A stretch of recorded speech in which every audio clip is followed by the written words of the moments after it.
Come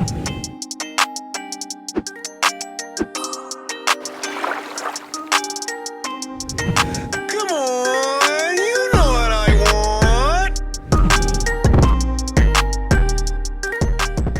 Yo, shout out to the Most High. It's always a high see when we in our Lord say them L-Deez, also known Party Boy Lawrence, the motherfucking one. This is another episode of I Need to Know with my special guest. Introduce yourself. Yo, what up with y'all, man? It's your boy OP Outta Pocket, man. What's good? Okay. So now we got to start with the motherfucking name. How the fuck did you get that name Outta Pocket? I mean, do I need to switch my wallet to the motherfucking left side? I mean, nah, is it like you that? good. You good, man. Nah, when I was coming up as a kid, maybe I was about like 17, 18. It was me, Irk the Jerk, shout out to Irk, and DJ Slowpoke. Okay. And we in the studio. I said something wild, like something crazy, because I always was the type of person that I always say anything because if I was on my mind, I'm gonna say it. You know what I'm saying? And then Slowpoke was like, "Oh man, you OP." He was like, "What's that?" He said, "Outta Pocket." So ever since then, You ran with it. I ran with it. I just ran with it, bro. And I just been building a brand, and everybody just call me Outta Pocket. Even my pops, he was like, "Man, what's your Outta Pocket ass?" Whatever they call you, That's the nigga. shit. You know what I'm saying? So I just stuck with the name, and I just ran with it. You know? Okay. So what exactly do you do? I work West Coast Mix Show Radio, and I do a lot of marketing and promotion. For people that don't know what West Coast Mix Show Radio, basically you are marketing DJs, different records that's going on in the industry. Okay. Making sure that they updated on all the music that's going on across the country, different cities and things like that. You know what I mean? I also do marketing promotion for Empire, Asylum, RCA, 12 Tone Music, and I'm affiliated with a lot of independent companies as well out here in the Bay Area.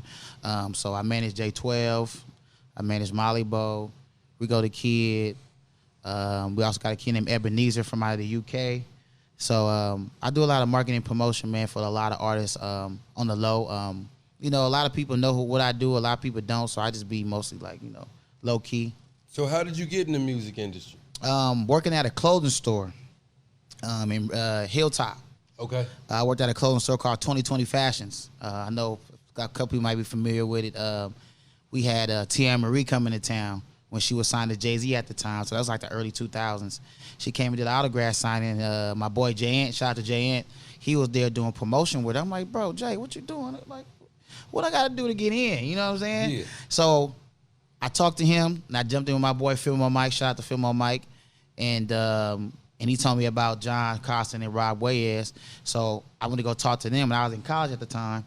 And I was getting college credits as I was going to doing in-run promotions and stuff like that. So that's kind of how I really got in the game. And I started to really networking on my own.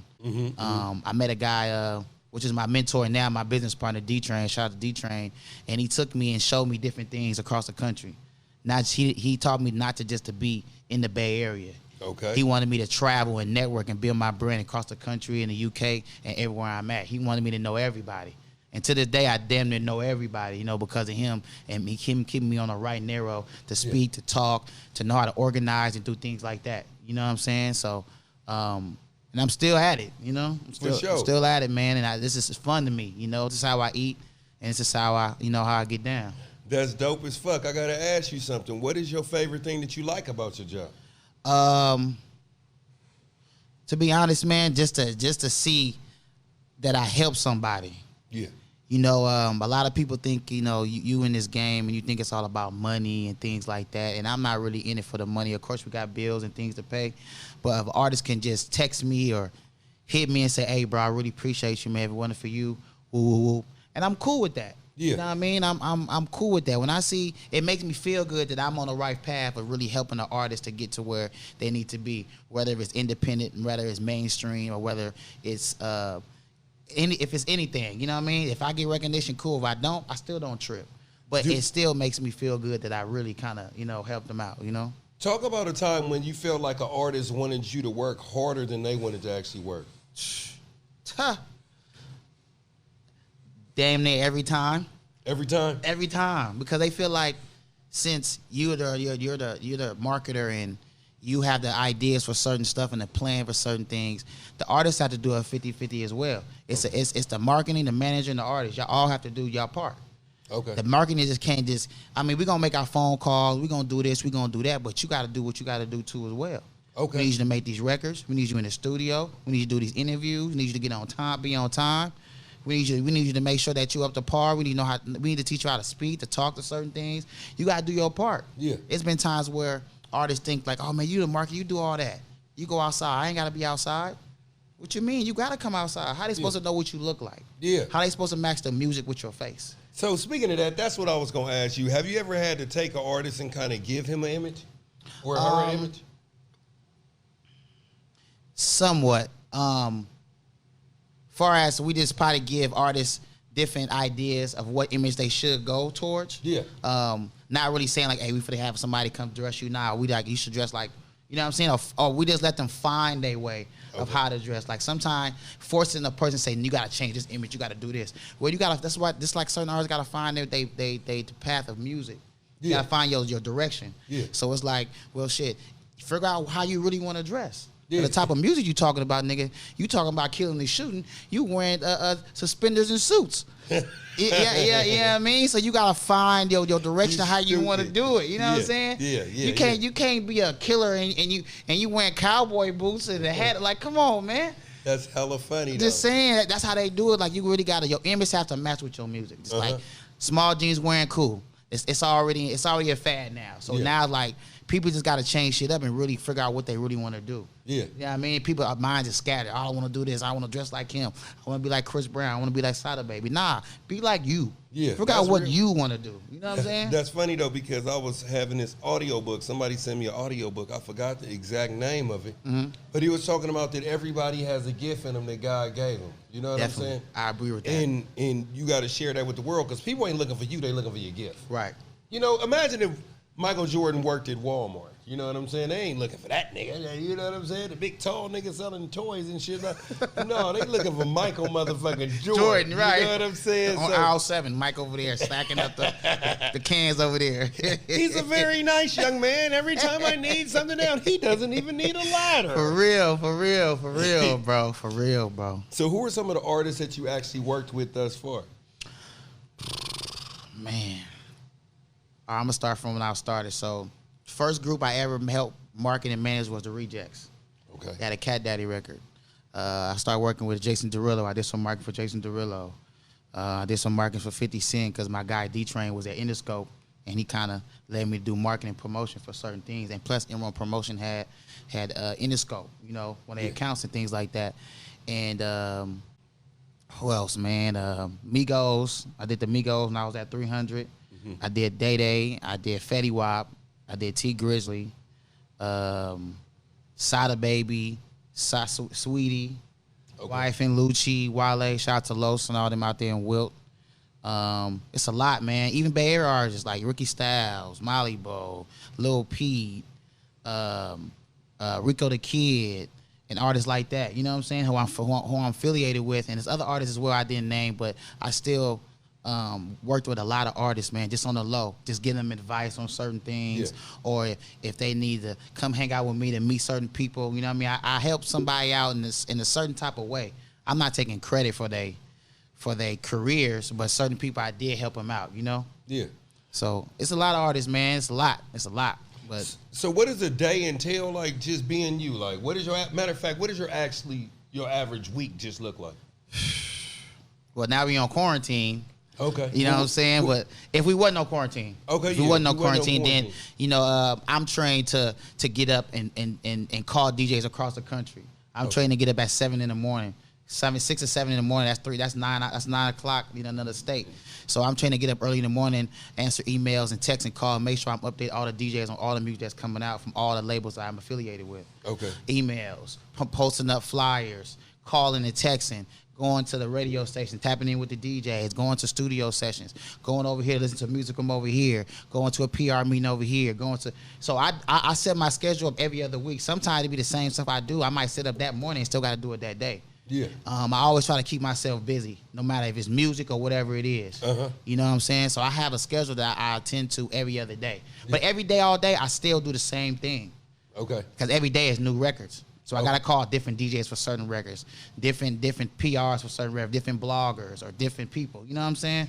So I make sure I keep myself busy every day. Like now I just been doing, me and my team just been doing the virtual mixer lunches. Okay. So we did like 9 of them total. What does that consist of, though? Explain that.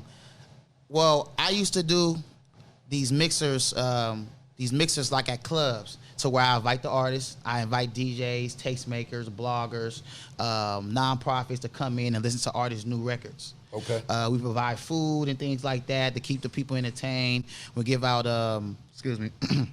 we give out Guitar Center gift cards and things like that for raffle. We give out CDJs for DJs. And what that is that, it gives the people,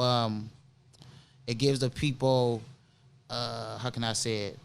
I can say people. It gives the artists time to interact with the DJs and the people that's in there. So we play a couple records and tap in and get interviews. It's basically a networking thing in that thing. When I do my mixer meetings, I do not just invite DJs. Okay. I want to invite everybody.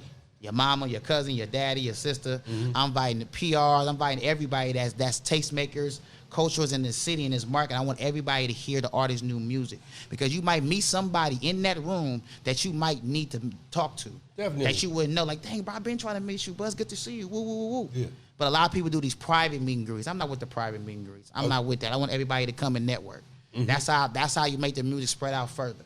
Definitely. You're having the same people in the same room, same invites you have in the same room. It's not going to get nowhere. Yeah. You invite all these different people that can do different jobs, and in one room, you're going to have damn near 100, 200 people in there. Yeah. So now it's big. Yeah. You know what I'm saying? And definitely, and sometimes, like, just because somebody may be in the room, they may have the job of the person that you need, but they might not be the best person for the job. That part. You know what I'm saying? Like, that part. I think DJ Premier is dope. Right. But if Snoop came out, he wouldn't need DJ Premier's beats. He would need Dr. Dre's beats. Right. You know what I'm saying? For real. I think Nas is dope. You know what I'm saying? When he came out, he had DJ Premier's beats, not Dre's. But although I think he probably would have been dope on some Dre shit, though. Right. Like, I'm a huge fan of East Coast rappers over West Coast beats. I think that's what made Biggie so raw to me. Biggie was raw. Yeah. Biggie was raw. So, I'm a Pac fan, but Biggie is raw. Well, you know what's crazy, though? I don't really compare Tupac and Biggie. I don't. I compare Biggie Smalls and Snoop more. Why is that? Because Tupac and Nas are like, because when I'm listening to them, they're actually teaching me something. Right.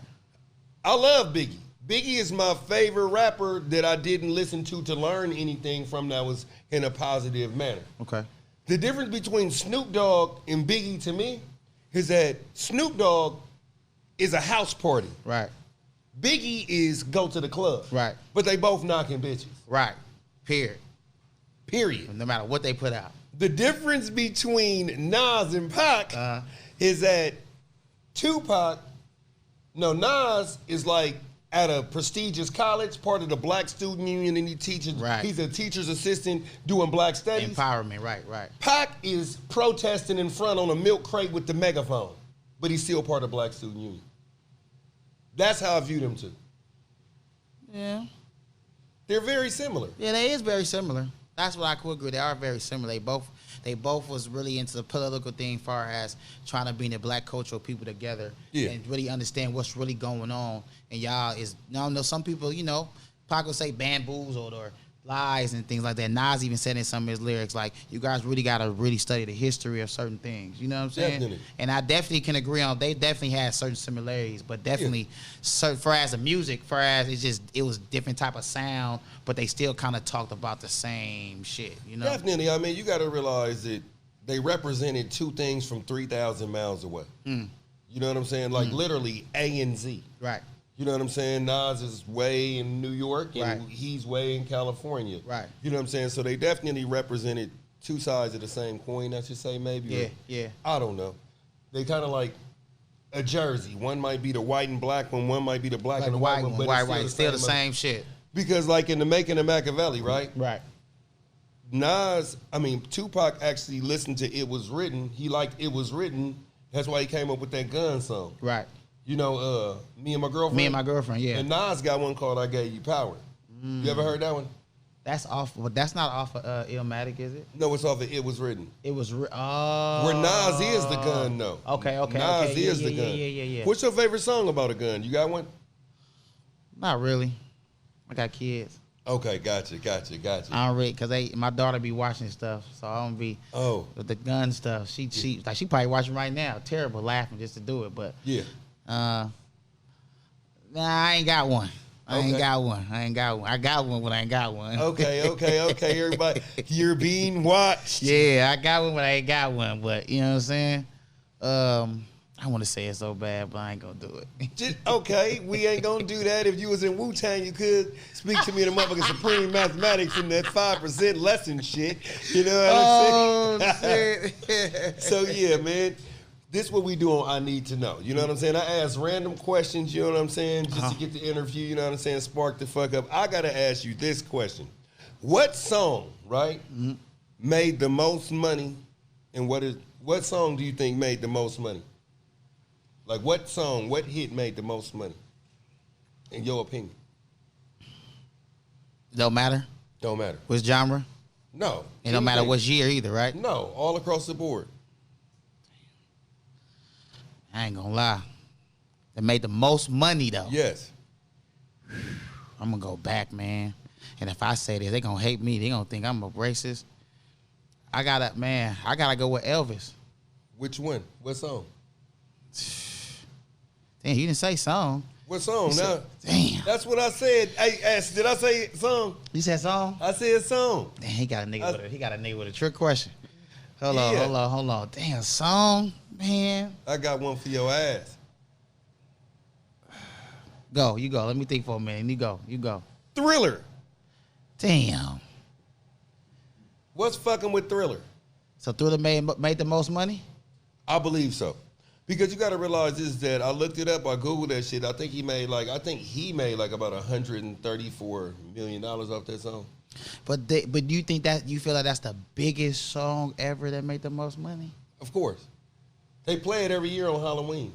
That shit came out when I was little. That is true. Like, you got to realize all the apparel that shit made. You know what I'm saying? That shit made hella money off apparel, touring. You know what I'm saying? Thriller is one of the biggest motherfucking albums that ever come out. Right.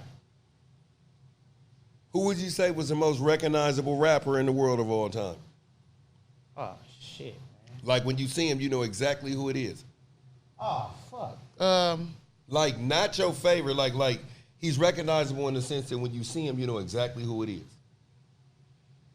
It's an artist-wise? Just an artist. Oh, bro, I gotta say Jay-Z. Snoop. Everybody know who the fuck Snoop is. For sure. Everybody knows Snoop is. Everybody knows Jay-Z is too. True, but you right though. No matter what Snoop got on, no matter what the fuck he got on, he could be Todd again. Niggas gonna know that Snoop. Watch this. You could draw a motherfucking cartoon dog and know it's Snoop. You know, you be like, you know what? That's motherfucking Snoop. You know what I'm saying? With the little shit, with the little brains. Shit like that. Remember his you know what? I was in front of the motherfucking Dope Era store, and do you look at like Snoop is like do you think he's like got a lot of his influence from Too Short? Who, Snoop? Yeah. I think because we was talking about that the other day. All right, I'm gonna tell y'all, Jim. Okay. The way that E40 and the way that Snoop talk, yeah, y'all know where to get it from, right? With that Izzle, Sizzle, Kizzle? Just every lingo or whatever. Boosie Collins, George Clinton. Is it another rapper? Yeah, another rapper from out here. Kick the Sneak. Too Short. No, hold on. Okay. You might not guess it. He old school. You wouldn't even think. E40, right? Say that one more time. Okay, E40. I like this type of shit. Okay, it's an artist out here. The lingo that E40 be having, Calvin a little bit, and the lingo that Snoop be having, they get it from a certain person because he's a fucking character. He's a character, bro. Calvin T. Nope. Want me to tell you? No. Give me two more guesses because I like shit like this. Have I heard of this rapper before? Have I heard of him? You might have. Mac Minister. Nope. Am I getting close? Somewhat. Mac Dre. Nuh-uh. Who? Mac Sean 100. Mac Sean 100. Is Mac Sean on Sick With It? Or was he? Nah, he was from Vallejo. He was on Snoop Dogg's Doggy Style out label. Yeah. Wasn't Mac Sean down with E40 though? Yeah. They that his cousin or something like that? That's all the lingo Snoop be saying, all the stuff E40 be saying, they get it from Mac Sean 100. Now, for sure, Snoop got some for sure from Too Short. I mean, it's the West Coast. Yeah. Too Short been in the game for years. So it's Okay. like, for sure, I think Snoop for sure got some lingo from us. Don't get it twisted. Snoop Okay. loved the Bay. You know what I'm saying? But I can say that a little bit. I can say, you know, it rubs off on everybody though. Definitely. I feel like, you know, certain artists from LA learn some shit from us. Okay. From the Bay. Okay. I definitely for sure believe that. You know what I'm saying? But as us being Bay artists, of course some Bay artists sometimes take some shit from LA cats. Yeah. But I mean, do we got the isms and the out here and the for sure you get it from us. I mean, like I said, man, you know what I'm saying? It's more like Mackin type shit up here. You know what I'm saying? Mackin and player, you know what I'm saying? Or whatever. And down there it's more of a gang culture. Right. You know what I'm saying? But California's the golden state though. Right. It's about that bread, you know what I'm saying, in the paper chase. You know what I'm saying? Off top. So say this is the hypothetical situation, right? You stay in an apartment, right? Okay. Your neighbors always fucking complaining about the noise. The walls are too thin, the this, that, they're always complaining about the noise. Right? Guess what happened? You just inherited a house and you're gonna move out, right? If you had the access to have any rapper that makes hella noise and that's loud to come over to perform just to get on your neighbor's nerves, who would you want to come over? Oh shit, nigga. I gotta pick one? You can pick one. Pick one. Shit, I need Trippie Redd in that thing. Trippie Redd? For sure. We gonna have that thing turned out crazy in that goddamn thing. For sure. Trippie Redd, light skin, bro?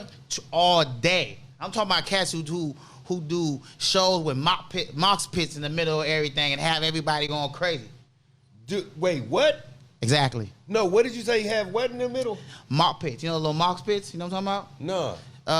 They call it, I'll probably be saying it wrong, but you know we throw concerts and it be people in the middle of the thing. They open up the whole circle and they just be dancing crazy, just going everywhere, jumping. That's like a mosh pit. Okay, gotcha. That's why I said Trippie Redd, because every time he does a show, the whole crowd goes stupid and he's jumping everywhere, just jumping, doing every crazy shit. I heard he was pretty dope though. Yeah, he pretty dope. He pretty dope. Okay. I definitely would have him in there getting on her nerves. You know who I would have? Who?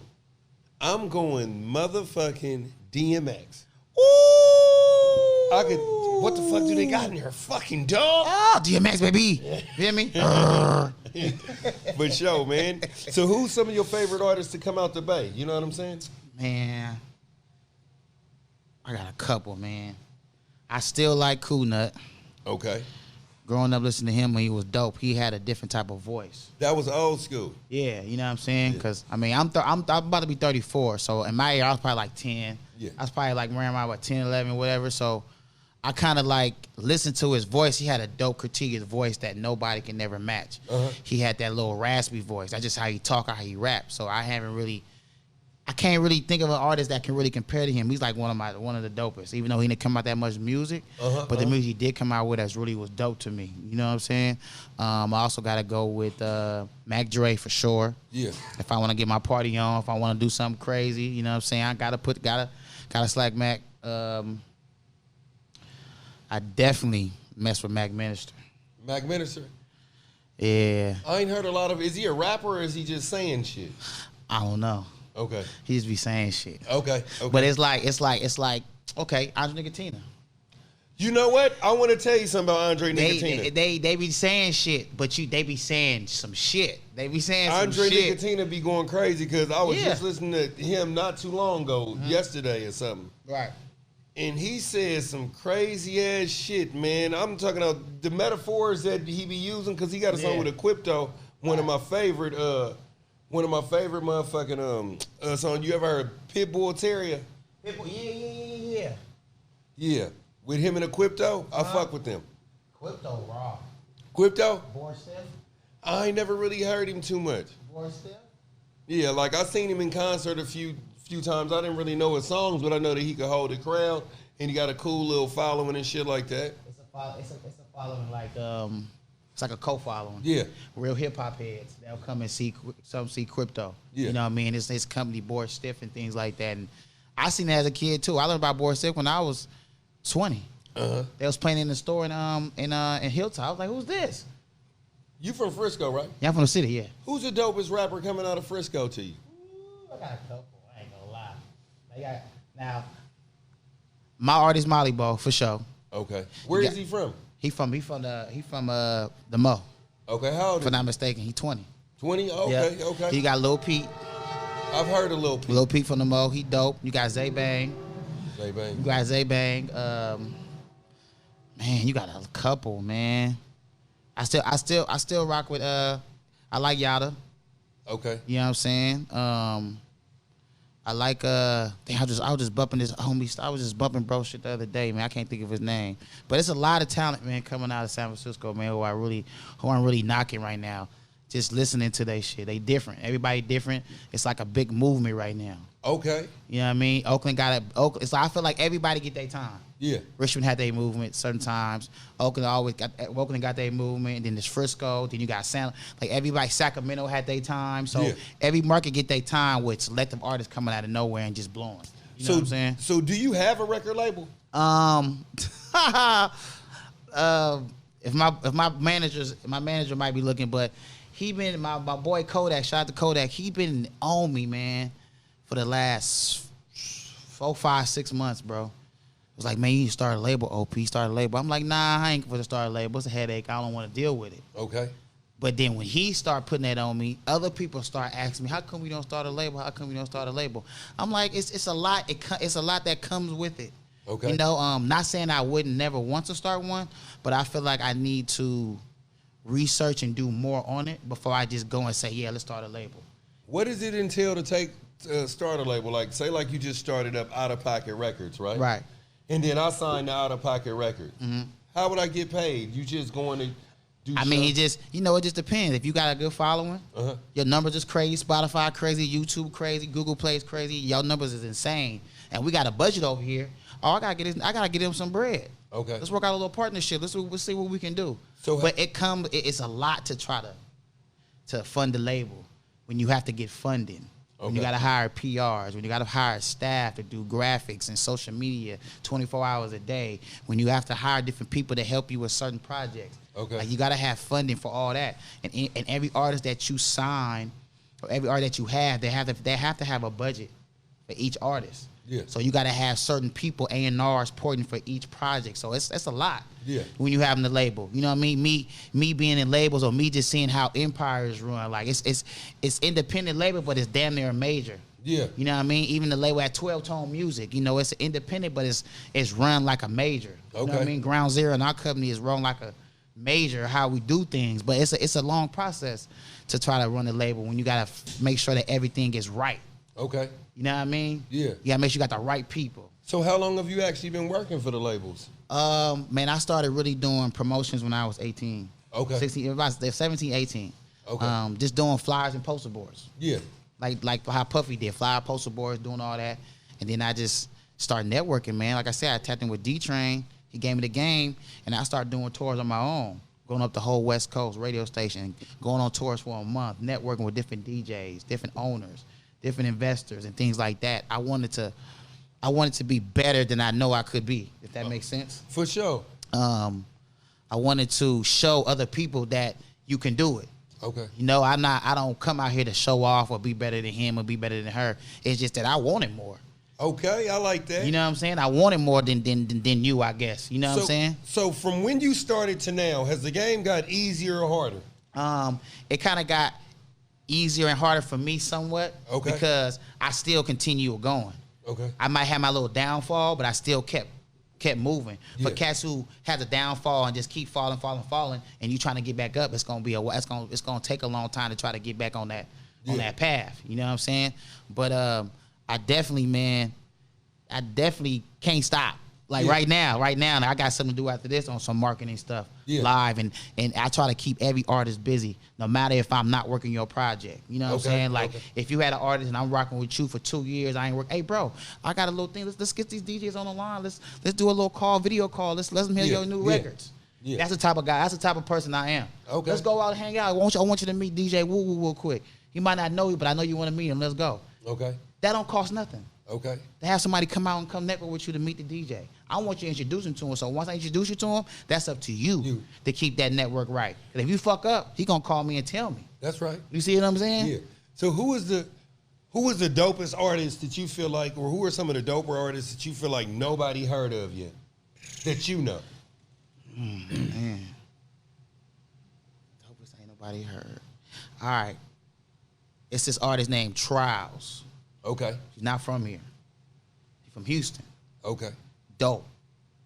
I did a little competition out there, man. We gave away $5,000 for the winner.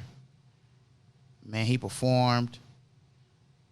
And I told somebody, I said, once an R&B artist come up here and perform, he gonna be dope. And he killed the whole thing, bro. Killed it. Trials, just like that. Bro, killed it, bro. Obviously, you won the 5 Gs, huh? He definitely did. Okay. I had top 3. Okay. But then Trials was like, fuck, I got to pick Trials. 'Cause Trials was like, my business partner told me, man, if you can hear an artist and he performs and give you chills for the first time, it's something. You know what I'm saying? It's something like, this nigga gave me chills. I'm a man. Nigga shouldn't give me no chills. What's wrong with this shit? You know what I'm saying? So he kind of like what gave me chills. Like, this nigga singing, he dope. And all the phone cameras start going up in the whole crowd. So I'm like, who the fuck is this guy? Who the fuck is this kid? Where was that at? In Houston. Okay, you went to Houston? I went to Houston and gave away $5,000 Okay. with my boy Big Body Kenyatta out there in Houston. You know what I'm saying? Shout out to Kenyatta. And I had another artist named Zamar. Okay. Zamar was like Chris Brown. He could dance, but he a little chubby, but he can dance and he's dope and he can sing. Is that what make him doper? Because he chubby and can dance? Is that like part of his shit going on? Nah, what make him dope is that he's Caribbean. He's a versatile person. He can play every instrument. Damn. And he's chubby, but he still can move and he can sing. Yeah. It's different. So I was like, oh, you dope. He won last year competition. Okay. You know what I mean? But that's who I feel like that far as ended that nobody really should hear about but ain't heard about yet. You know what I'm saying? That they need to hear about. You think they gonna blow? Yeah, they will. So do you get people like that record deals too? Nah. I can't say that. All I can do is I would never tell a person I can get you a record deal. I can say, hey, I get your music to the A&Rs. I can get the music to the mix show court. I can get your music to certain people that can hear you to see what they can do. You know what I'm saying? I never promise an artist anything that I can't do. Yeah. You know what I'm saying? That's one thing you don't do. You don't promise something. You always tell a person, let me see what I can do when I get back to you. Have you ever had a I told you moment in the motherfucking game where you played something for somebody that's like, oh, we ain't fucking with that. But then the shit blew and you like, see, I told you, motherfucker. Bro, a couple records. You know, name a lot of these. Name some. Nah, you trying to get me in trouble. He trying to get me. He trying to get me. He trying to get me. Nah, I'll tell you something. But most of the time, though, it's like that because a lot of these DJs like to be A&Rs. Okay, gotcha. They like think, oh, man, I can't play this because I think it's whack. Oh, I can't play this. But you got to understand, when you playing these records in the club with 500 to 1,000 people in the club, you would probably have a percentage of about 40% of the crowd might like it and might dance to it. That's damn near half of the crowd. And other people might hate it. So just because you don't like it, don't mean that they might not like it. You see what I'm saying? And I tell you all the time, I say, bro, just play it and see what it do. You never know. Yeah. You know what I mean? But there's been a lot of records that was like, oh, man, this record gonna be whack. Like the Cat Daddy record, the Rejects record. Okay. You know what I mean? Oh, this is trash, man. This is another record. Man, that record sold millions. Okay. You see what I'm saying? Yeah. Even the Teach Me How to Dougie. Teach Me How to Dougie is one of my favorite little jingles. I like little jingles like that. You know what I'm saying? Shout out to my boy Savon. My boy Savon put me on them when he first started with them dudes, man. And everybody thought they was whack. But around that era, it was dancing. Yeah. It was audio push. Lean with it, rock with it. It was a lot of dancing. Yeah. So then they dispersed out. DJs like, I ain't fucking with this. But when they see how it spread it, they was on the record. Yeah. Everybody loved it. Yeah. You know what I mean? Even a Pitbull record. Sometimes they like, oh man, this is a regular record. You know what I mean? Yeah. Man, this is Neo featuring Afrojack. Yeah. Everything Tonight. Yeah. Well, that thing was number one on billboards, was number one on everywhere. You know what I'm saying? But you had certain DJs like, this ain't gonna do nothing. This is a regular Pitbull record. No, it's gonna do some, but ain't gonna go as far. That shit went far. You know what's crazy when I think about rappers or musicians or whatever the fuck's getting better? I actually like how Drake got better. Definitely. I liked a lot of Drake shit, but I like Drake in retrospect. Like, Yeah. I really remember the first time Sooner or Later was the first fucking record I heard of Drake. Right. I'm like, this shit tight. Never really ventured out. Heard him on Raw shit. Heard him here and there. I'm like, this motherfucker got 6 motherfucking songs on the record at one time. I mean, radio at one time. For sure. All day. He had hood shit, had woman shit. But most of the shit was for the ladies. Yeah, the ladies. And you know the ladies is the ones that's buying the motherfucking records. What? You know, niggas is too busy buying weed. They ain't buying no motherfucking record. They might buy a single or something like that. You know what I'm saying? To go bust the broad down with. Right, but right, the woman, right. the chick, is gonna buy the music for her and her girls and her kids. Yeah, but if us men, if we was player about it, Okay. if you was player about it, Okay. that's the song you gonna play when she get in the car. That's right. She gonna play that Drake. Then when she play that Drake, baby, let's stop by the liquor store. I'm gonna give us a bottle. Yeah. And then I'm gonna go buy the weed for us. You Yeah. feel me? So you ain't coming out of nothing. Look it out of pocket You trying to feel shed a me? young Come on, tramp. man, real shit. Because you know, as a woman, they love R&B. Yeah, they do. So soon as you start playing that R&B shit, then you can get into the hood shit later. Go back to the R&B. They gonna love you. Yeah. Well, you got Drake playing. You got Summer Walker. Yeah. Ooh, you got Janae Echo in here. Ooh, you got Wale, because Wale on that R&B shit too. Fake away. You know, what's saying? crazy though? That Wale song that he got, Wale song got the on Chill. Yes. I like that record. You know where they got the beat from? That was a sample. Where that sample came from?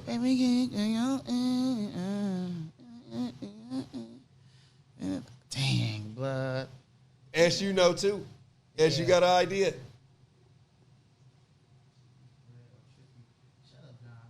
Dang, what sample is that?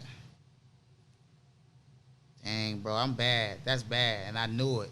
It's Tony. Exactly. Tony, motherfucking I knew Oakland it. Legends. I knew it. On Chill is Shout out to Fathom, man, out there in Warner, man, and Los, man. yeah, that's And Tony. Wilt, man, Warner Brothers. Yeah, they been winning though. They got a few motherfucking songs like On the Way. That's Tony too. Yes. Oh shit, I'm missing other shit. What you think the biggest rap record to ever come out the Bay is? The biggest record? Yeah, the biggest rap record to ever come out the Bay. Oh shit. I gotta do 2. Okay.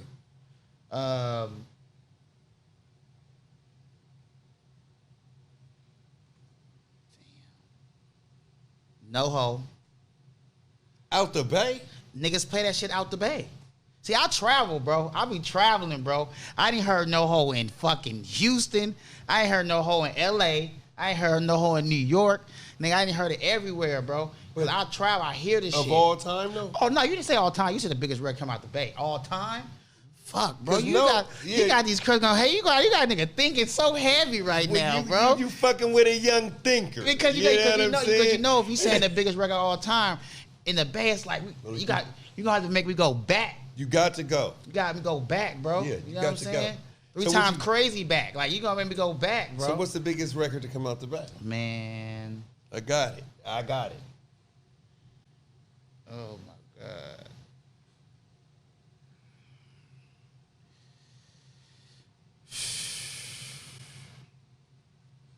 I don't know, bro. In my head right now, Players Ball. You Can't Touch This by MC Hammer. Oh, okay, man. Listen, man. I guess we could count that. I guess you What can else count would that. you- what else I mean, would he you is put from the in? Bay, but damn, that wasn't even in my head. There's so many records, bro. You know what I'm saying? That you could think of that. I mean, You Can't Touch This. Yeah, You Can't Touch This for sure was big. I'm not saying it wasn't. I'm just Yeah. saying it was that is one of the biggest for sure. But I Yeah. feel like it was more. See, he was super mainstream. He was bigger than any Potty Bay artist ever came out, probably. Damn near. He had a cartoon where James Brown was his motherfucking sure. godfather. For sure. He had Taco Bell commercials behind that song. For sure. He had an entourage of 30 motherfucking people on stage at one time. Right. You know what I'm saying? That song was huge. You know what I'm saying? What would you say 2 and 3 would be? Hold on. Let's see what they saying. Somebody said, blow the whistle. Too short. Blow the Whistle? Yeah. Blow the Whistle is not bigger than I Got 5 on it. Woo! Damn, you ain't. Because the 5 on it was in hella movies. It just made it to motherfucking... That movie. Yeah. What's that movie? The Key and Peele. The Key and Us Peele. or If or Out or Get Out. One of them. No. Oh, it was us. Us. It was us. That is. He right. Yeah. And they got it. He ain't. Throw the whistle in it, people. You know what's crazy though? I Get Around is in the top 5. Woo, for sure. With Pop. For sure. You think now see I'm at a standstill. Is I Get Around with Tupac bigger than I Got 5 on it? Nah. You think I Got 5 on it is bigger than I Get Around? Damn, bro, cause they both summer party songs, bro. They are. So it's like, and people both can relate to both records. For sure. So it's like, damn, 5 on it, I Get Around. You know what I said? For sure. Fuck, bro.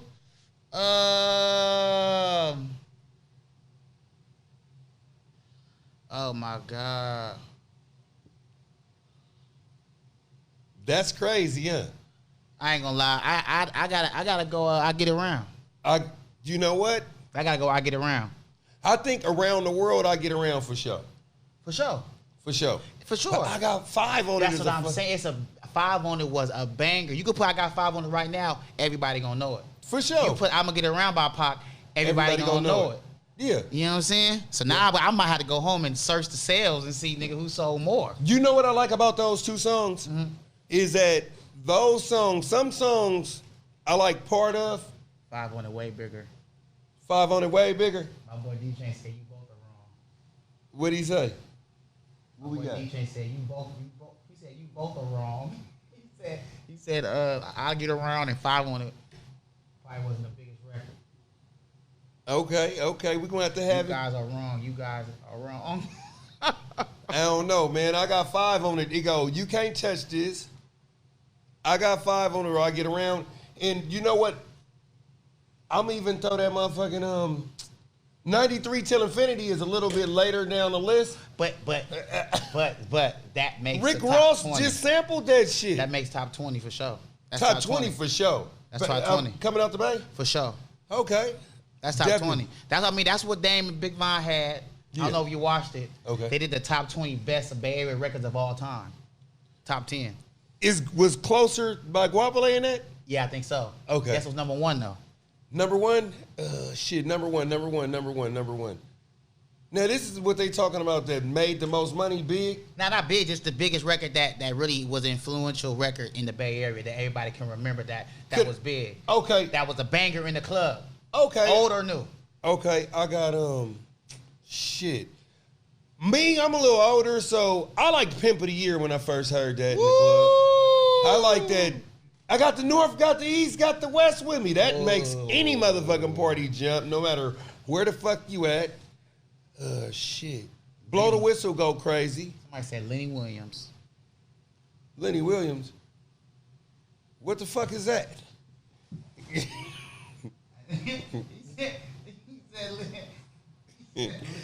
Lenny Williams? That sounds like a nigga that's preaching like a motherfucker. I know it's old school. Steadily Dan. Oh, you going way back, D-Train, for sure. So I still, Wide Open was cool. Yeah. By Matt. Sick With This was going crazy. Number 1 was D-Lo, No Ho. I bet. The biggest party record to this day, Yeah. nigga, you can play No Ho, motherfuckers is gonna go insane. Yeah, for sure, because it's stomping. The record is stomping. She said, hi. What? Shooter. I am Shooter. Oh, I'm Shatta. Tell L-Deez, I said, what's up? What's up? I'm Shatta. Shatta. Right. For sure, man. Right. Hell yeah. So I got to ask you another question. You see how we got that Nipsey Hustle, right? For sure. That camera? For sure. If you was going to have a third motherfucking picture on the wall, which one would it be? Elvis. Elvis. Fucking with you. Fuck with you. Nah, I ain't gonna lie. Right there, bro, I'll probably have to put somebody that's like back in black empowerment. Okay. Something that I can go in the studio and look at like, man, Yeah. he really risked his life for certain shit. So I'll probably pull up Malcolm X or Okay. Martin Luther King or Rosa Parks or something that's influential for me to look at when I come in. Because I'm already looking at the grinder. I'm already looking at Nipsey Hussle, paving the way for the people. I'm already looking at Cameron, changing the style game of his lingo and his rapping. Yeah. So now I need to look at something that's going to more empower me to, You know what I mean? I'm putting that Too Short 75 this motherfucking nigga girls crazy. album up in that motherfucker. You know what I'm saying? So say like when you went to college, right? Right. And then your professor said, look, Right. Christmas break is gonna be out for about 2-3 weeks. Okay. I need you to bring me 2 rap hip hop albums because he's like a 65-year-old white man to introduce me to hip hop. What 2 albums would you give him that you feel like represent hip hop in your eyes and why? NWA. Which one? Straight Outta Compton? Straight Outta Compton. Okay. Wow. Whole album. Because it stirred up a whole lot of bullshit that we needed to stir up. Okay. I feel like the people didn't respect us as black African Americans in that city. Okay. Because they was gangbangers or whatever. Oh, they bad criminals. They rapping about crazy shit. Well, that's the culture. What you want us to rap about? Yeah. Back then it was crazy. Now you can do it now. But I feel like NWA really, the movie, the music, and even the albums they came out with, it really impacted a whole lot of shit. You know what I'm saying? Even if you go way back, if you want to do KRS-One. Which one? Shit. Every goddamn one. I like Criminal Minded. Because Criminal Minded was cool. If you listen to his shit, he always had certain metaphors about certain shit that makes you think like, damn, nigga, did you just say this? For sure. You know what I'm saying? It makes you think about it, but then it kind of made you want to apply that what he said to your life. Yeah. You know what I'm saying? For sure. Like, yeah, I mean, so it's a lot of albums that really. For sure. That I would give to him. you'll give him NWA and KRS-One. For sure. Okay. You know what 2 albums I give him? What?